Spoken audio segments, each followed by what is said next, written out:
Muy buenas noches, Karen, muy buenas noches con los presentes. En primer lugar, agradecer siempre la cordial invitación del Ex Academia, así como pues, el Colegio de Abogados de Huánuco. Bueno, para mí es bastante gratificante, quizás aprovechar estos espacios que nos dan los fines de semana para, de alguna manera, pues poder recordar ciertos tópicos del derecho penal, para que también nos pueda orientar precisamente en nuestro quehacer diario y de alguna forma nos puedan permitir un mayor análisis al momento, pues, de quizás llegar a tener conocimiento de un hecho presuntamente delictivo, o también para solamente fines totalmente académicos, ¿no? Pero siempre tratemos de enlazar lo académico con la parte práctica, ¿no? Así que, como lo han señalado ya la señorita moderadora, lo que básicamente vamos a desarrollar el día de hoy es lo relacionado precisamente al injusto de omisión, ¿no? Y básicamente que no viene a ser otra cosa que lo que se comúnmente o clásicamente se denomina como delitos de omisión. Y precisamente la palabra, el término injusto, básicamente pues viene a ser lo mismo, básicamente con una concepción ya propia pues del profesor Silva Sánchez, ¿no? Pero ya para fines netamente académicos, y para no confundirnos demasiado, vamos a denominarlo solamente como delitos de omisión. Bien, para de alguna forma entrar ya de lleno a esta temática, elaborar algunas diapositivas, así que las voy a compartir, por favor, para que de alguna forma ustedes me puedan seguir con mayor facilidad. Bien, entonces ya entrando a lo que es pues en los delitos de omisión, ¿no? En nuestro país debemos hablar lo siguiente, ¿no? Como forma de preámbulo y de alguna forma como modo de introducción también al tema, debemos de alguna forma indicar que en el derecho penal se esboza bastante crítica, ¿no? Proveniente principalmente del denominada corriente pues garantista del derecho penal, ¿no? Que obviamente es representada por el tanto, por citar solamente algunos maestros, al italiano Ferraioli, como también pues al maestro argentino Zaffaroni, que hace relativamente poco también estuvo pues en nuestro país, ¿no? Precisamente una de las críticas principales que realiza esta corriente doctrinaria, ¿no? Del derecho penal es básicamente a calificar al poder punitivo como de carácter selectivo, ¿no? Es decir, que básicamente su accionar está enfocado precisamente a aquellos estratos económicos más vulnerables, más bajos de la sociedad, ¿no?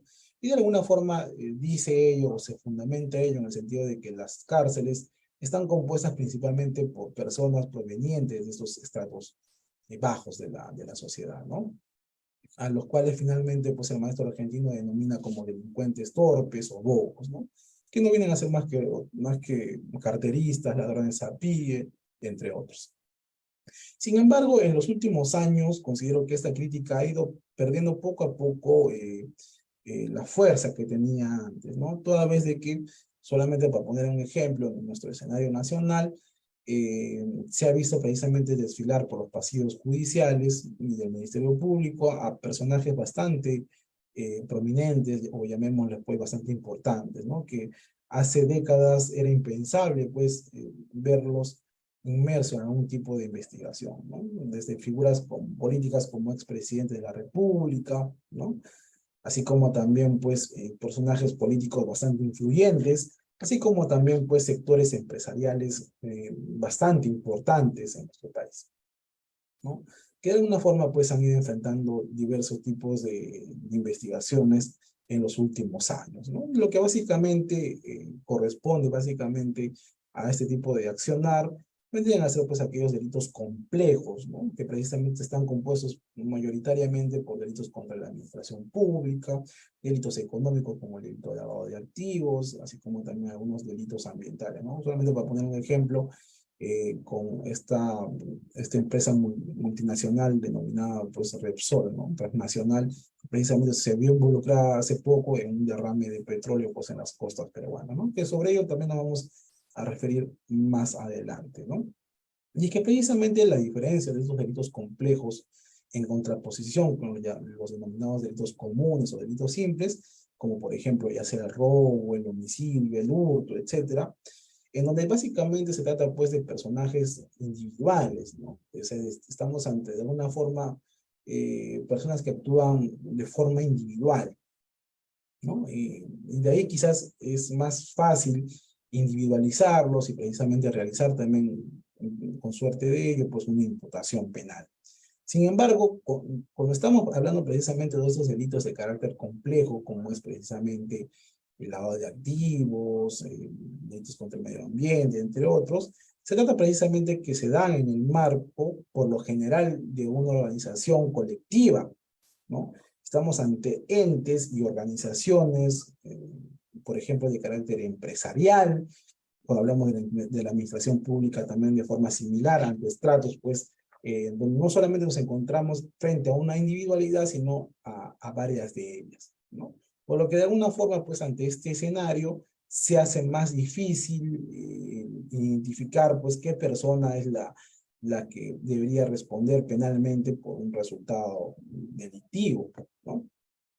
Y de alguna forma, pues, si se hace uso precisamente de las clásicas normas de imputación penal, que ya conocemos precisamente para estos delitos que le he mencionado como el hurto y el robo, precisamente lo que va a conllevar a que es que en algunas ocasiones esto se preste precisamente a varias lagunas de impunidad, ¿no? Por lo que de alguna forma, pues, se hace necesario recurrir a criterios más modernos de dogmática y de imputación para precisamente dar combate a este tipo de delitos, llamémosle, bastante complejos, ¿no? Así que precisamente una de las figuras que de alguna forma en nuestro país principalmente, ¿no? Y quizás también en bastante parte de la doctrina en general, ha sido poco estudiado, ¿no? Como son pues, precisamente los delitos de omisión, ¿no? En el Perú no hay muchos tratados ni tampoco pues, desarrollo doctrinal al respecto, ¿no? Solamente tenemos pues algunos, solamente pues, algunos ejemplos en los trabajos elaborados por profesores James Reategui, ¿no? Como también pues del profesor Iván Main, ¿no? Que precisamente hace un trabajo, una monografía bastante importante relacionada precisamente al campo empresarial. Pero de ahí no hay mayores trabajos serios, ¿no? Académicos que precisamente ahonden precisamente en este tipo de delitos, ¿no? Precisamente por lo que ya les mencionaba hace un momento, ¿no? De que la forma clásica de imputación, los delitos más comunes precisamente eran estos tipos, llamémosle, pues, de carácter simple, ¿no? Así que de alguna forma empecemos por, de alguna forma, introducirnos al tema de la omisión, ¿no? Y de alguna forma se dice, pues, de que la omisión no es una, obviamente, invención o creación del legislador, es decir, una creación netamente legislativa, sino precisamente proviene o corresponde a una estructura de carácter ontológico, ¿no? Que es verificable en el mundo social, ¿no? Que precisamente aparece como contraposición a lo que denominamos como acción, ¿no? Como dos subclases independientes de conducta humana susceptibles de ser regidas por la voluntad, ¿no? Así como para poner un ejemplo sencillo, ¿no? La persona que practica el deporte de tenis, al momento precisamente de lanzar con su raqueta pues la pelota hacia el lado contrario del campo y con ello precisamente generar un punto a su favor, será considerado como una acción propiamente, ¿no? Y también, pues, en la otra cara de la moneda, quizás sea, pues, aquel jugador de tenis también, ¿no? Digamos, en ese mismo ejemplo, que de alguna forma deja pasar la bola a su campo, sabiendo, pues, que precisamente va a salir, esta bola va a salir fuera del límite señalado para el puntaje, ¿no? Que lo podemos calificar precisamente como un no hacer, ¿no? Por lo que de alguna forma se dice, ¿no? Que la omisión, como esta categoría, pues, se afirma que no existe una omisión en sí propiamente, ¿no? Sino la omisión de una acción determinada o esperada, ¿no? Por lo que de alguna forma, pues, estos delitos de omisión también han sido incorporados en nuestro Código Penal. Pero como reitero, no han sido, pues, mayormente tratados por la doctrina, ¿no? Y de ahí quizás la necesidad, ¿no? De que se ahonde más en estos temas, de alguna forma, pues, se pueda generar bastante debate doctrinario al respecto.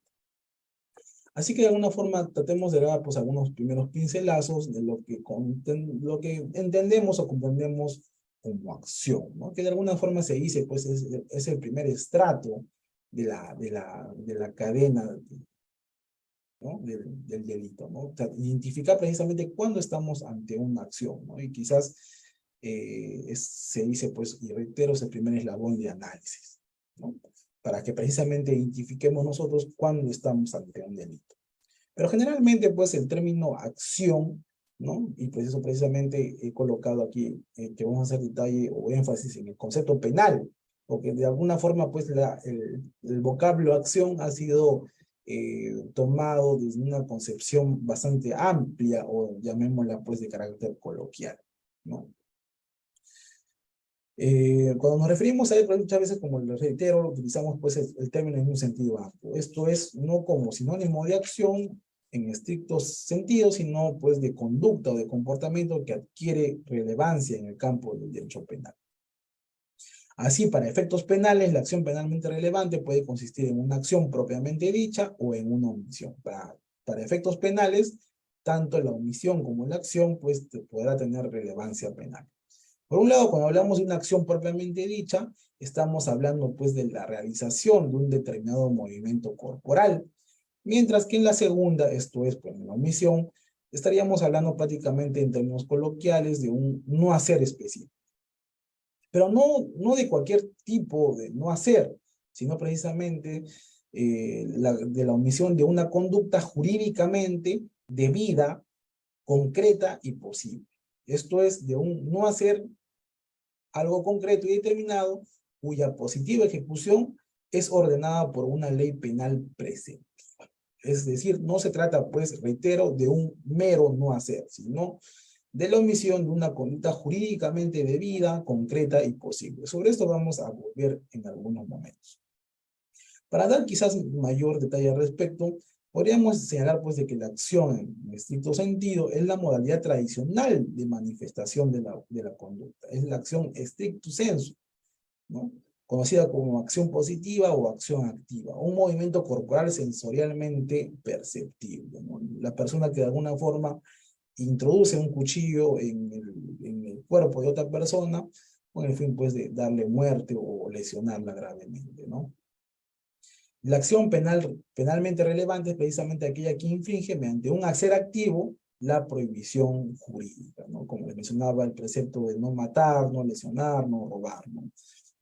Como ponía el ejemplo de esta persona que introduce el cuchillo en el cuerpo de otra, así como también pues la persona que sustrae del bolsillo del agraviado pues un celular, digamos, ¿no? De alta gama. La norma contiene una prohibición y dicha prohibición es puesta en entredicho, es contrariada mediante una conducta exterior que se opone al contenido de la misma, ¿no? Nuestro Código Penal vigente en su artículo 8, precisamente como le mencionaba en su momento, dota de relevancia jurídico-penal tanto el aspecto activo del comportamiento humano, constituido por el ejercicio de la finalidad a través de un hacer, como a su aspecto pasivo, constituido por la omisión social y jurídicamente relevante que está referida a la realización de una acción determinada que le es exigida, resaltemos esta palabra, a la gente, por lo que precisamente sobre ello también vamos a volver en algunos momentos, ¿no? De allí que estructuralmente hablando, en los delitos omisivos, se hable precisamente de la infracción de un deber jurídico, no estando todos estos comportamientos omisivos penalmente relevantes descritos por el tipo penal, como ocurre precisamente en los delitos omisivos propios, ¿no? Que también vamos a ver, es una clasificación que se da pues en la doctrina, ¿no? Así que, en cambio, pues cuando hablamos ya del otro campo, de lo que es propiamente la omisión, que como reiteramos, no se trata de un mero no hacer, ¿no? Como de alguna forma se planteó inicialmente pues en las teorías causales, como escribió, pues, por ejemplo, Edmund Mesmer, ¿no? Que en el sentido del derecho penal omite algo, hecho de omisión, no es que no haga nada, sino que no hace algo determinado, de manera que el fundamento de todo delito de omisión estaría constituido por una acción esperada, debida, exigida, como por ejemplo la madre que deja morir pues de hambre a su hijo. No es punible porque obviamente no ha hecho nada, sino porque por haber omitido la alimentación que se esperaba y que se exigía por normativa extrapenal, ¿no? Reitero, por ejemplo, este ejemplo bastante clásico, ¿no? La madre que deja pues de lactar al menor hijo y de alguna forma eso tiene como consecuencia que el niño fallezca, ¿no? Aquí no se puede hablar prácticamente de que la madre no ha hecho nada, dicho en términos coloquiales, sino de que ha omitido un deber de alimentar, entre paréntesis, dar pues alimentos a su menor hijo, ¿no? Y con ello precisamente ha producido un resultado de muerte. No, por eso de alguna forma se dice pues de que en este campo se habla de conducta salvadora, ¿no? Que estamos pues ante un deber de actuar, ¿no? Entonces son los deberes propios que se asumen como tales que generan la exigibilidad normativa, la cual es infringida o dígase pues desobedecida por el autor, quien hace cualquier cosa, menos de ejercer un acto de salvaguarda dirigida a controlar un foco de riesgo susceptible de lesionar o poner en peligro el interés jurídico tutelado por la norma jurídico-penal. Por lo que de alguna forma se dice, pues, de que hablamos básicamente en la doctrina de dos tipos de delitos de omisión, ¿no? Una omisión pura, ¿no? O propia también se denomina, pues, por algunos, así como también, pues, una omisión impropia, o denominada comisión por omisión, ¿no? Que va a ser principalmente el detalle que vamos a ahondar el día de hoy, ¿no? Entonces empezamos con la primera clasificación, la que se denomina pues omisión propia o omisión pura, como también algunos la denominan, ¿no? En estos casos prácticamente el legislador es quien describe las conductas de omisión. Es decir, incrimina como delitos aquellos supuestos de hecho en los cuales el destinatario de la norma se abstiene de realizar los actos que implícitamente la norma le ha ordenado ejecutar. La obligación está plasmada con el texto legal. Marca precisamente esta la diferencia con los delitos de omisión impropia, en donde el legislador no ha planteado precisamente la conducta punible, ¿no? Sobre lo cual también vamos a reiterar cuando ya entremos de lleno a este campo. Consiste en un no hacer, pero no cualquier no hacer, sino precisamente de no efectuar la conducta normativamente debida. Lo que se inflige en este tipo de delitos es el deber de solidaridad mínima que nos atañe a todos los sujetos que vivimos o estamos insertos en una sociedad. Esto es un deber positivo que combina a toda persona de realizar una conducta positiva de auxilio, salvamento o colaboración de una situación de necesidad o de gracia. En la solidaridad mínima no basta con no causar un daño, sino que exige hacer alguna conducta expresa de salvamento o de colaboración en beneficio de un tercero o la colectividad. Se reducen a la infracción de una norma de mandato, es decir, a la mera omisión de una actividad exigida por ley. Como reitero y repito, y hace un momento lo hemos mencionado, los delitos propios de omisión solo resultan punibles si están expresamente tipificados como tal. El deber de actuar se dirige a personas determinadas expresamente identificadas en el tipo objetivo, donde el círculo de autores reposa sobre especiales vínculos legales e institucionales, ¿no? Por alguna forma también se dice que este tiene pues una estructura mínima que también vamos a señalar y que de alguna forma también comparte en cierta forma con los delitos de omisión impropia, ¿no? Por ejemplo, cuando hablamos de la situación típica o la situación generadora del deber, ¿no? Cuando de alguna forma se dice que concurre un hecho del cual nacerá el deber de realizar una acción. Dicho hecho tiene que representar precisamente un peligro para un bien jurídico. O también llamémosle pues la existencia de un conjunto de factores y circunstancias que son previstas por el legislador que afectan a alguien o algo en un determinado momento. Dicho en términos sencillos, un suceso descrito por el legislador en el que corre peligro un bien digno de tutela jurídica, ¿no? Es prácticamente una invención del legislador donde se pone precisamente en manifiesto algunos supuestos de hecho en los cuales un bien que juzga necesariamente proteger se encontrará en una situación riesgosa, ¿no? Llamemos, por ejemplo, una situación típica o generadora del deber con una persona menor de edad se ha perdido, se encuentra desamparado, una persona herida de gravedad, ¿no? Y precisamente en estas situaciones lo que se exige es contener un mal inminente, ¿no? Ya que ellos tienen como característica común que ordenan realizar las acciones que posibiliten contrarrestar este mal inminente o este peligro. La ausencia de una acción determinada o la no realización de la acción o el mandato. El agente debe exteriorizar una conducta distinta a la ordenada. Esto es, no ejecutar la acción mandada, pues se precisa que no realice la acción de impedir el resultado, ¿no? La persona omitente tiene que no haber realizado la acción que se esperaba. Para afirmar que el omitente no ha realizado la acción obligada, deberá compararse obviamente pues la acción que debería haber llevado a cabo y la que realizó. si es que finalmente la hizo, ¿no? Basta con que el obligado haya intentado seriamente llevar a cabo la acción debida, ¿no? No se exige precisamente de que esta acción conlleve finalmente a un éxito, ¿no? Ya que también pues no se puede exigir lo jurídico y físicamente imposible a la gente. Por eso de alguna forma se dice también ese tercer elemento de la capacidad de acción, ¿no? O la capacidad de realizar esa acción como vemos en la diapositiva, ¿no? Como reitero, pues la ley da por sobreentendido de que no se puede exigir a la gente algo que esté más allá de sus facultades psíquicas y físicas, ¿no? Es preciso examinar que la persona obligada por el mandato de acción, ¿no?, conozca también pues de la situación generadora del deber y cuente con los medios para ejecutar la acción debida, ¿no? En otras palabras, la capacidad de acción ha de referirse por una parte a las facultades físicas del obligado, pero por otra parte también hay de abarcar las circunstancias en las que se genera el deber, esto es las posibilidades y medios de auxilio que tiene el obligado para cumplir con el deber, ¿no? Aquí precisamente sobre este último punto está escrito bastante poco, pero es bastante importante. Aquí el maestro precisamente Nakazaki ha escrito al respecto, ¿no? Sobre este elemento enfocado a los delitos de omisión a la asistencia familiar, ¿no? ¿Qué sucede precisamente en casos donde el padre alimentista, ¿no?, de un menor de edad se encuentra de alguna forma purgando prisión? O de alguna forma ha sufrido algún accidente grave que lo ha incapacitado a realizar alguna actividad laboral, ¿no? Y es procesado, ¿no?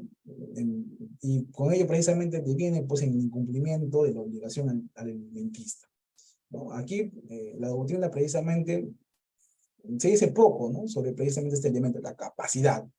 ¿Tendrá pues la capacidad de cumplir con la obligación que le impone la ley en este tipo de situaciones? Aquí precisamente la norma no hace pues esa distinción en el delito de omisión a asistencia familiar, pero sin embargo ya últimamente se ha estado sacando alguna jurisprudencia al respecto, de en donde precisamente se tiene que analizar, dice, ¿no?, el juzgador tiene que analizar que precisamente la gente se haya encontrado en la capacidad de física, por ejemplo, de haber laborado, ¿no? Lo que no sucede, por ejemplo, cuando los padres se encuentran purgando alguna prisión o de alguna forma se encuentran pues incapacitados para laborar, ¿no? Sobre ello también ha escrito bastante, como lo reitero, pues el profesor Nakazaki, los cuales les recomiendo ustedes puedan ahondar. Aquí algunos ejemplos, ¿no? Precisamente lo que, como mencionaba hace un momento, a diferencia de los delitos de omisión impropia y los delitos de omisión propia, ¿no?, o pura, estas se encuentran debidamente positivizadas. Se encuentran positivizadas por nuestro legislador. Y aquí algunos ejemplitos que he traído, ¿no? Artículo 126 del Código Penal, omisión de socorro y exposición a peligro.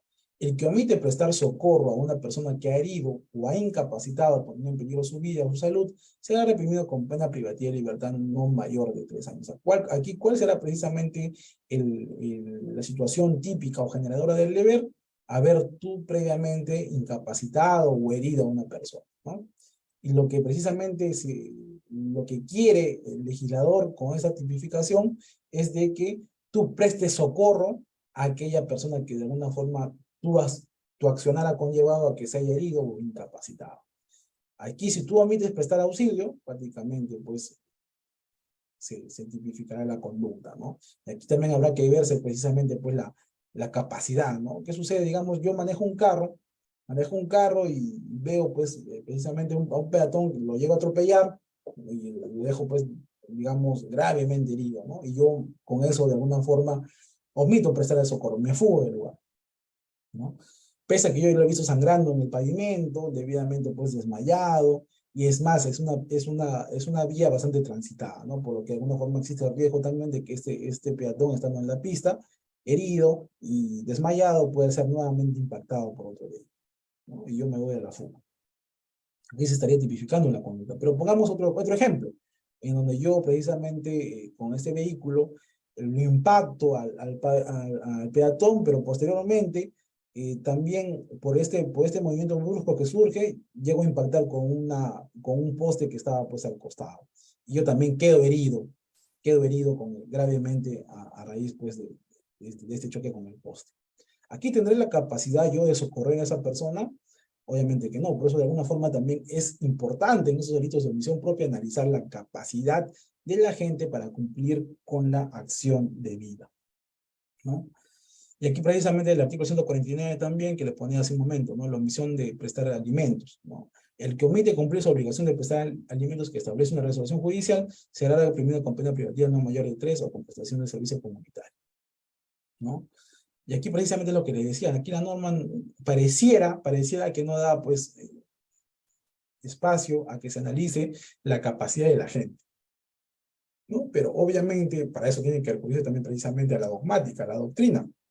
Y precisamente eso es lo que de alguna forma critica el profesor Nakazaki, ¿no?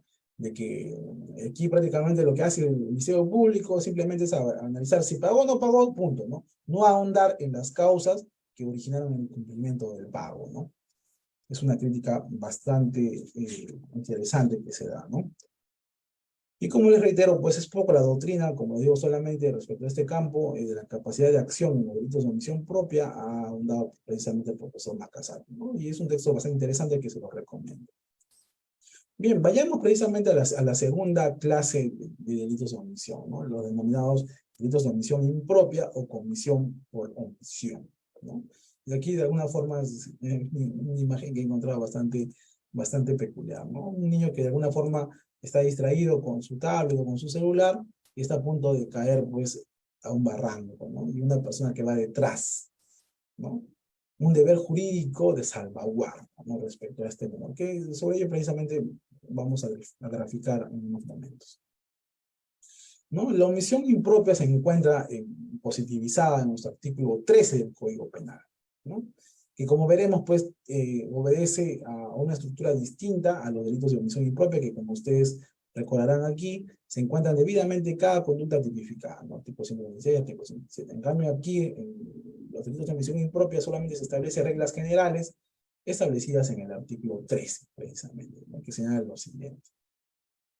El que omite impedir la realización del hecho punible será sancionado si tiene el deber jurídico de impedirlo o si crea un peligro inminente que fuera propio para producirlo. Si la omisión corresponde a la acción tipo penal mediante un hacer. Esos dos elementos de alguna forma habrá que verificarse para identificar si estamos pues ante un delito de omisión impropia, ¿no? Aquí finalmente dice el articulado, la pena del omiso podrá ser atenuada, ¿no?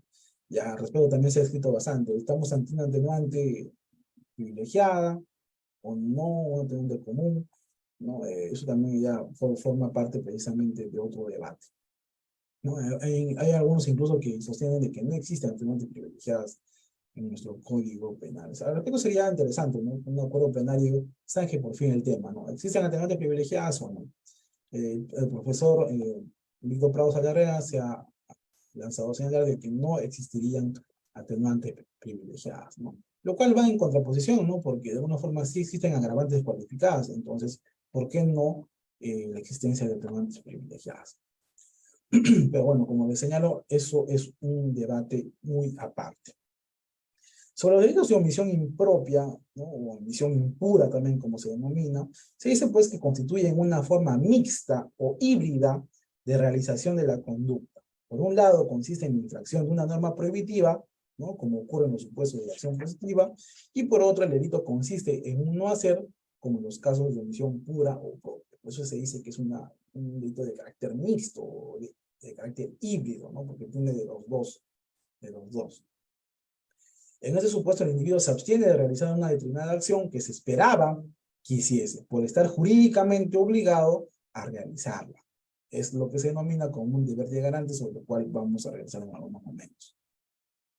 Conforme se desprende del artículo que hemos leído hace un momento, existe pues una determinada relación entre el agente y el sujeto pasivo que lo obliga a realizar una prestación con la finalidad de evitar la producción de un resultado lesivo, ¿no? Se refiere pues a la no realización de la acción esperada, exigida, se debe unir determinada causación del resultado para el castigo en razón de un hecho consumado, ¿no? Aquí pues se trata de alguna forma, en los delitos comisivos, una constatación transgresora de verificar que la gente no cumplió con su deber de actuar pese a que tenía la obligación de hacerlo, ¿no? Se sostiene que en el caso de los delitos comisivos, el objeto del juicio de transgresión del deber es la acción, si el sujeto actuó o no, mientras que en el segundo lo son pues las condiciones de ejecución de la misma. Si cuando el sujeto actuó, lo hizo en la forma debida, ¿no? Saltemos precisamente esta última palabrita. Los delitos de omisión impropia son aquellos hechos punibles en los que quien lleva a cabo la omisión está obligado como garante a la evitación del resultado, y en los que la omisión corresponde valorativamente a la realización del tipo legal mediante un hacer activo. Aquí al garante le es impuesto un deber de evitar el resultado.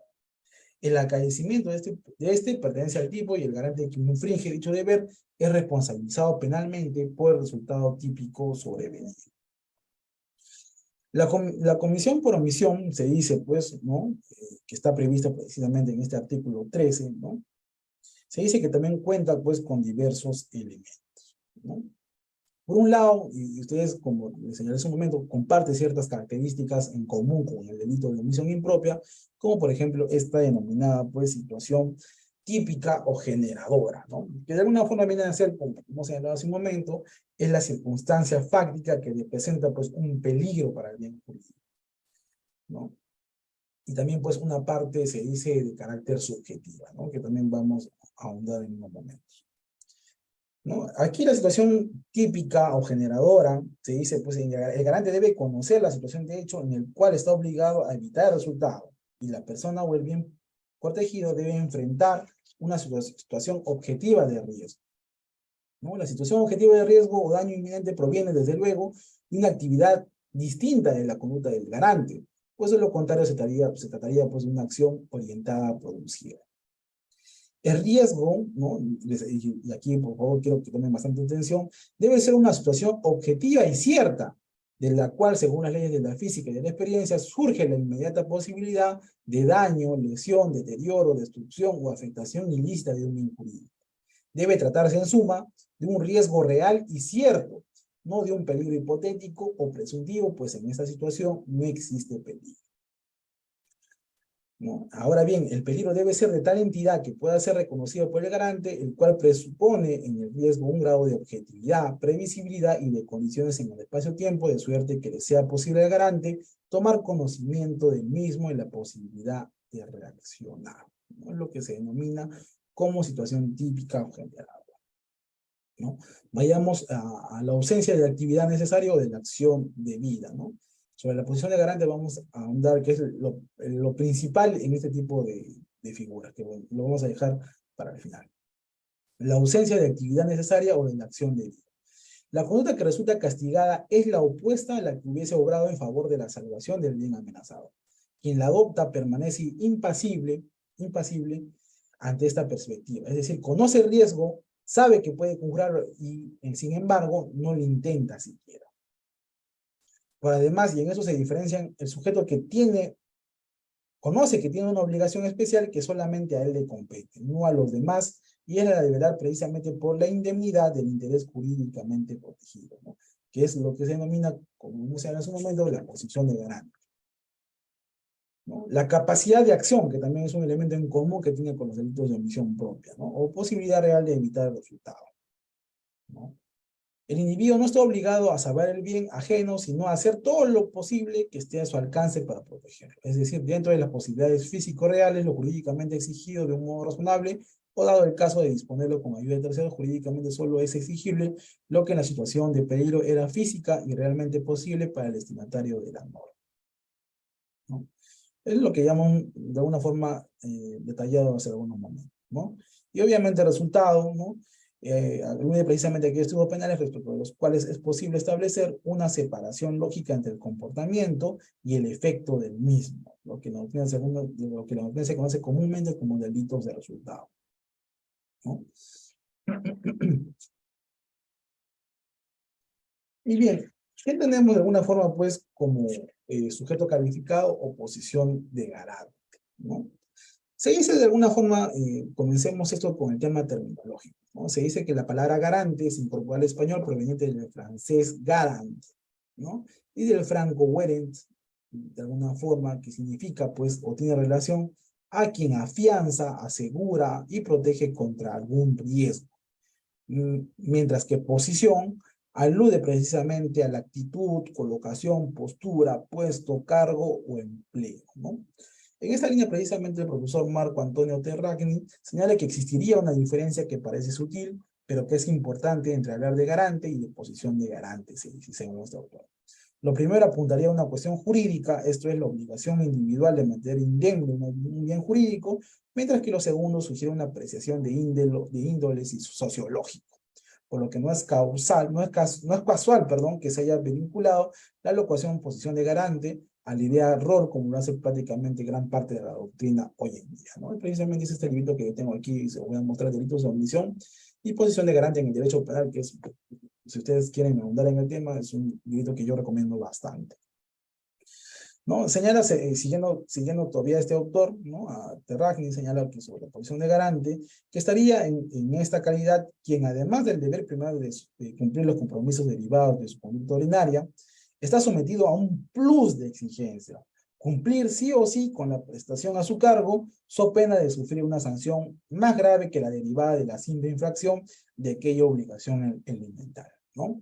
Entonces, reiteramos en este punto, a diferencia pues, de los delitos de omisión propia, en donde hablamos de un deber de solidaridad mínimo que nos atañe a todos los miembros de la sociedad, no matar, no robar, en los delitos de omisión impropia estamos ante un plus, ¿no? Ante una posición de garante, una estrecha vinculación de la gente con el bien jurídico a tutelar, ¿no? Por eso se dice que el uso originario de la posición de garante estuvo de alguna forma orientado a fundamentar la imputación por no evitar un resultado, ¿no? Por eso, siguiendo este autor, se dice pues de que estamos ante un doble aspecto en la posición, sobre el fundamento de la posición garante. Es especial porque no se trata de la misma razón genérica en función de la cual a toda persona le está prohibido producir el efecto a que se refiere el tipo penal. Si no se trata de un deber especial, no se le exige una actuación positiva a cualquier individuo, sino a alguien que es identificado por un vínculo determinado que lo une con el bien de que se trate y al que el derecho quiere proteger.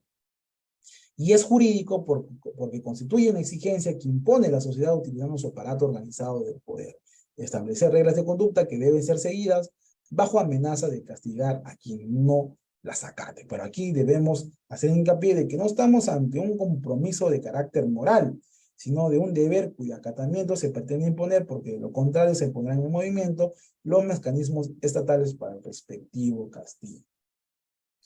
La persona sobre la que recae el compromiso de actuar no tiene el deber de evitar el resultado, sino el deber de hacer lo que está a su alcance, entre paréntesis capacidad, para que él no acontezca. Lo que se pena no es el acaecimiento del resultado, sino el no realizar, quien tiene el deber jurídico de emprendерla, la actuación necesaria y posible para que no tenga lugar el efecto al que se refiere el tipo de una ley penal. Como reitero, esta persona, el agente, se encuentra en una tan estrecha vinculación con el bien jurídico que le corresponde la obligación de protegerlo. El derecho lo ubica en el rol al que se llama precisamente garante, ¿no? El clásico ejemplo de la madre respecto del menor hijo, ¿no? O el recién nacido.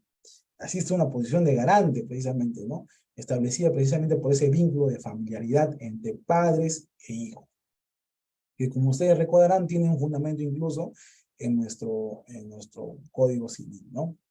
En nuestro libro de familia. Exige como primer requisito que el omitente tenga el deber jurídico de impedir la realización del delito o que haya creado un peligro inminente que fuera propio para producir. Se exige que el omitente alcance el deber de impedir la realización del delito, ¿no? Como reiteramos, no estamos ante una norma de carácter moral, sino ante un deber meramente o debidamente jurídico, ¿no? Y bien, sobre los fundamentos, sobre lo que se ha ensayado, sobre, de alguna forma, de dónde provendrían, de dónde se originarían esta posición de garante, ¿no? Y al respecto se ha ensayado, por ejemplo, diversos tópicos, como por ejemplo los siguientes, ¿no? Especiales deberes de protección respecto a determinados bienes jurídicos. Aquí el garante de custodia o de protección, ¿no? No se habla de cualquier deber, sino que es indispensable que en las relaciones preexistentes surja una obligación de defensa del bien, una obligación de supervigilancia de ciertas fuentes de riesgo para el bien y que deben ser controlados por el obligado. Normas jurídicas especiales, vínculos naturales estrechos, una comunidad de vida o de peligros, ejercicio de profesión, la asunción voluntaria de deberes de protección y asistencia, como por ejemplo el policía, el guía de montaña, el salvavidas, ¿no? Así como también el funcionario público en respecto a los caudales o bienes públicos, ¿no? Aquí existe pues un deber especial, llamemos pues, de protección o custodia, ¿no? También pues la responsabilidad por determinadas fuentes de peligro, denominadas pues garantes de vigilancia o de control, cuando el obligado jurídicamente a controlar una fuente de riesgo para un determinado bien jurídico no realiza las acciones que estaban a su alcance para controlar el peligro o contrarrestar sus efectos, ¿no? Se está pues ante una actividad riesgosa, ¿no? Sobre eso también he traído algunos ejemplitos que vamos a, de alguna forma, para que ustedes puedan visualizar mejor el tema, ¿no? Cuando hablamos de una actividad riesgosa, pues nos estamos hablando, por ejemplo, de una actividad de tráfico, ¿no? Automovilístico, ¿no? De, quizás de manejo de sustancias peligrosas, ¿no? De alguna forma, por ejemplo, el clásico ejemplo de una fuente de peligro es, por ejemplo, la persona que de alguna forma realiza minería, ¿no? Y que elabora de alguna forma con el procesamiento que realiza el mineral sustancias o residuos peligrosos que pueden devenir en una contaminación ambiental, ¿no? Que vienen a ser precisamente sustancias de carácter peligroso que obligan a la gente a adoptar ciertas pautas o reglas de control sobre estas fuentes de peligro, ¿no? Si hablamos de un delito, por ejemplo, este ejemplo que les pongo de la minería, de que esos residuos peligrosos no vayan a caer pues en un río, en un cuerpo de agua, en alimentos, etcétera, ¿no? Y si hablamos pues del tráfico rodado de igual forma, ¿no? ¿Qué duda cabe pues que manejar un vehículo constituye una acción riesgosa? Por lo cual a nosotros como conductores nos es impuesto determinadas reglas de conducta, ¿no? Que están precisamente establecidas en nuestro código de tránsito, ¿no? Que obviamente será pues manejar con cautela, respetar las señales de tránsito, entre otros, ¿no? Voy a hacer también alguna forma de traído acá también, pues, algunas diapositivas para que ustedes de alguna forma puedan ver esto lo que he señalado, ¿no? La función de protección del bien jurídico, una conducta voluntaria somete a un bien jurídico determinado a la dependencia de un sujeto, en términos en que éste se hace responsable y garante del mismo, ¿no? Por ejemplo, el guía de montañas, ¿no? Que lleva precisamente a su cargo una comitiva de turistas. Obviamente aquí el guía de montaña asume, pues, determinados deberes de responsabilidad, ¿no? Por ejemplo, de no llevar a los turistas por lugares extremadamente peligrosos, vigilar que estos cuenten con sus instrumentos de seguridad, ¿no? Etcétera, ¿no? De igual forma, ¿no? El deber de control de una fuente de peligro, ¿no? La indemnidad de los bienes jurídicos pueden depender personalmente también del control de determinadas fuentes de peligro por parte de quien ha creado o de aquel a quien se ha atribuido su vigilancia, ¿no? El tráfico rodado, por ejemplo, las actividades industriales o empresariales también, ¿no? De alguna forma también se dice, pues, la función de un bien jurídico puede prevenir de una vinculación familiar, que de alguna forma en las relaciones familiares más próximas que comportan una absoluta dependencia existencial, como por ejemplo señalado hace un momento, la relación entre padres e hijos, ¿no? Donde de alguna forma le asiste pues un deber especial de cuidado de los padres respecto de sus menores hijos. La comunidad de peligro, la participación voluntaria en una actividad peligrosa en la que intervienen varias personas, ¿no? Tácitamente obligadas en su caso a socorrerse entre sí. Por ejemplo, lo que sucede en las personas que se van a hacer alpinismo, ¿no? La asunción voluntaria, aquí el sujeto asume voluntariamente la posición de garante, se restringe a casos en que esa asunción voluntaria lleva al sujeto u objeto protegido a una situación de decisiva dependencia respecto del primero, ¿no? Aquí, por ejemplo, el famoso caso que vía contractual se vincula una niñera respecto del cuidado de un menor, ¿no? De un menor, ¿no? Por ejemplo. Deber de control de una fuente de peligro, ¿no? Ya sea a través de un actuar precedente o injerencia. Quien ha provocado con una conducta precedente una situación de peligro para un bien jurídico está obligado a evitar que el peligro se convierta en lesión. So pena de considerar que la producción de esta sería tan achacable al sujeto como su causación positiva, ¿no? Yo he creado una situación de peligro, ¿no? Por ejemplo, que le mencionaba hace un ejemplo, ese ejemplo de la persona que de alguna forma crea una empresa destinada a realizar minería, ¿no? Y yo sé pues de que con el procesamiento del mineral voy a crear sustancias residuales que pueden de alguna forma devenir pues ya sea por su componente químico, tóxico, en una presunta, en una probable contaminación, por lo que yo tengo los deberes de asegurarme de que estas sustancias o residuos tóxicos no lleguen pues a un cuerpo natural. Control de fuentes de peligro que operan en el propio ámbito de dominio. Quien posee en su esfera de dominio una fuente de peligro, instalaciones, animales, máquinas, para fines jurídicos es responsable de que tal peligro no se realiza, ¿no? Ese clásico ejemplo, pues, de las personas, digamos, que tienen pues a su cargo animales peligrosos, ¿no? Por ejemplo, la persona que de alguna forma tiene, por ejemplo, un pitbull, ¿no? Y lo saca, digamos, a la calle, al parque, y lo deja pues sin correa y sin bozal, y este animal termina por lesionar a una menor de edad, digamos, ¿no? Aquí de alguna forma, pues al que se va a hacer responsable precisamente va a ser al dueño del can, ¿no? Porque precisamente a sabiendas, pues, de que tiene a su cargo un instrumento peligroso, un bien peligroso como es el pitbull, lo ha dejado sin correa y sin bozal, ¿no? Pese a que existe normativa que le exige a que cuando saque a este animal a la calle, tenga pues que tener deberes cuidados, ¿no? Algunos deberes precisamente de cuidado respecto del animal. Y la responsabilidad por la conducta de otras personas. Quienes tienen el deber de vigilar a otras personas se hallan en posición de garante respecto de los males que éstas pueden causar, ¿no? Y esto está bastante de moda en el tema, pues, de los delitos contra la administración pública, ¿no? En donde finalmente, pues, el alcalde, el presidente regional, no es finalmente quien firma o quien establece, pues, los contratos de su entidad, sino, por ejemplo, el gerente, el subgerente, el jefe de obras, qué sé yo, ¿no? De alguna forma aquí, pues el alcalde, el presidente regional, siempre lo que dice es de que él no tiene la responsabilidad específica de vigilar, pues, por la buena marcha de la obra, sino, pues, el supervisor de la obra o el presidente de la obra, ¿no? Pero tú lo has designado. En todo caso, lo que aquí cabe señalar es de que el deber de vigilancia no se elimina, sino de alguna forma se transmuta o se modifica, ¿no? Así que de alguna forma el alcalde tiene el deber de vigilar de que los funcionarios delegados cumplan precisamente con el deber que les ha sido recomendado, ¿no? Y aquí un poquito de jurisprudencia que les he traído, ¿no? Es por ello que la doctrina reconoce la existencia de delitos homicidios impropios o llamados también delitos de comisión por omisión, siendo que preciso para ello constatar no solo la causalidad de la omisión, sino también la existencia de un deber de evitar el resultado por parte de la gente frente al bien jurídico, vale decir, un deber de garante, ¿no?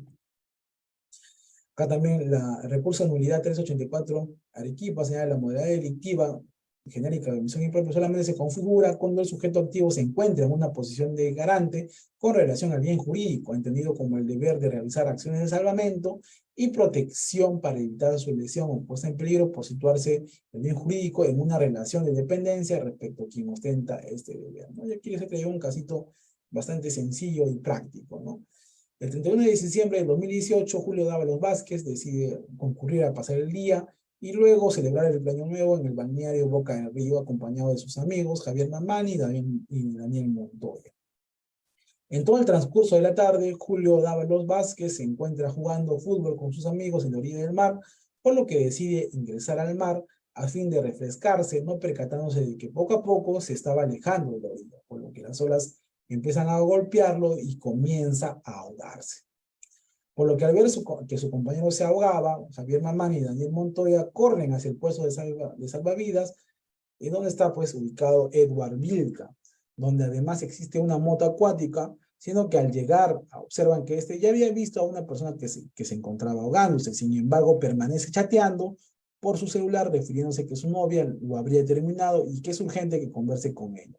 A los pocos minutos, la figura de Julio Dávalos Vázquez desaparece del panorama, siendo hallado después sin signos vitales, siendo que el médico forense diagnostica la muerte concluyendo asfixia por sumersión.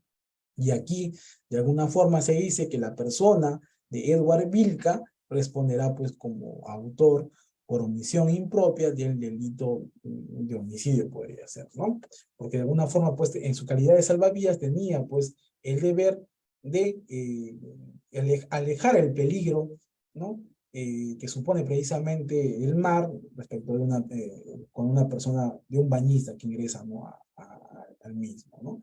Ahora también les he traído, chicos, ustedes de alguna forma, si quieren profundizar en el tema, dos casaciones bastante importantes, ¿no? Para que ustedes también lo tengan en cuenta y si quieren profundizar en este tema, ¿no? La casación 725-2018 Junín, que precisamente lo que hace es condenar a una madre de familia quien pese, pues, a saber que su menor hija era constantemente abusada por su padrastro, omite alguna acción de salvaguarda respecto de la misma. Es decir, permite que a la menor se le continúe, pues, ultrajando sexualmente, ¿no? Por lo que la madre es sentenciada, ¿no? Sentenciada precisamente como autora del delito de violación sexual por omisión impropia, ¿no? Y aquí veíamos precisamente lo que dice, ¿no? La inacción de la sentenciada, Ernestina Juana Porras Carguamanca, quien estaba obligada a defender un bien jurídico tan relevante como la inmunidad sexual de su hija, de iniciales A, B, A, P, equivale a la realización de un acto positivo. Teniendo en cuenta su posición de garante, debió haber desplegado acciones tendientes a su defensa, a fin de evitar que sea abusada sexualmente en reiteradas oportunidades. Era su madre y no está probado que su capacidad intelectiva estuviera rescindida para no presentarse como altamente probable que se desencadenaran actos sexuales en perjuicio de la agraviada, ¿no? Es un casito bastante interesante que les recomiendo a ustedes poder leer y analizar, y así como también pues esta casación 1563-2019 de la libertad, muy bonita, por así decirlo, toda vez de que se trata precisamente de donde se condena, ¿no?, a un gerente de una empresa de transportes, precisamente por el hecho de que haber de alguna forma permitido de que uno de sus conductores, ¿no?, conduzca por más de 4 horas, ¿no?, realiza esta actividad de conducir un bus, que finalmente por el cansancio, obviamente, el conductor termina desviándose a un barranco y terminan falleciendo 40 personas, ¿no? Aquí precisamente se le sentencia a este gerente de la empresa por delito de homicidio, ¿no? Precisamente por omisión impropia, porque esta persona omitió precisamente contratar, establecer un rol de turno de los choferes con el fin de evitar, pues, de que estos conductores queden precisamente cansados, ¿no? Y que precisamente se genere una situación de peligro para los pasajeros, ¿no? Y de alguna forma, pues esta casación es bastante interesante al respecto, ¿no? Y de alguna forma lo que hace, pues, es una de las pocas sentencias que existe al respecto sobre el delito de omisión impropia, ¿no? Y al respecto también esta sentencia de alguna forma se pronuncia sobre los deberes o sobre los mandos medios, ¿no? Es un temita ya más complejo que sería bueno quizás analizarlo en otro tema, pero ya con el tema del tiempo estoy bastante ya pasado, así que cualquier tipo de consulta estaré pues presto a responder sus preguntas. Muchas gracias, mis estimados.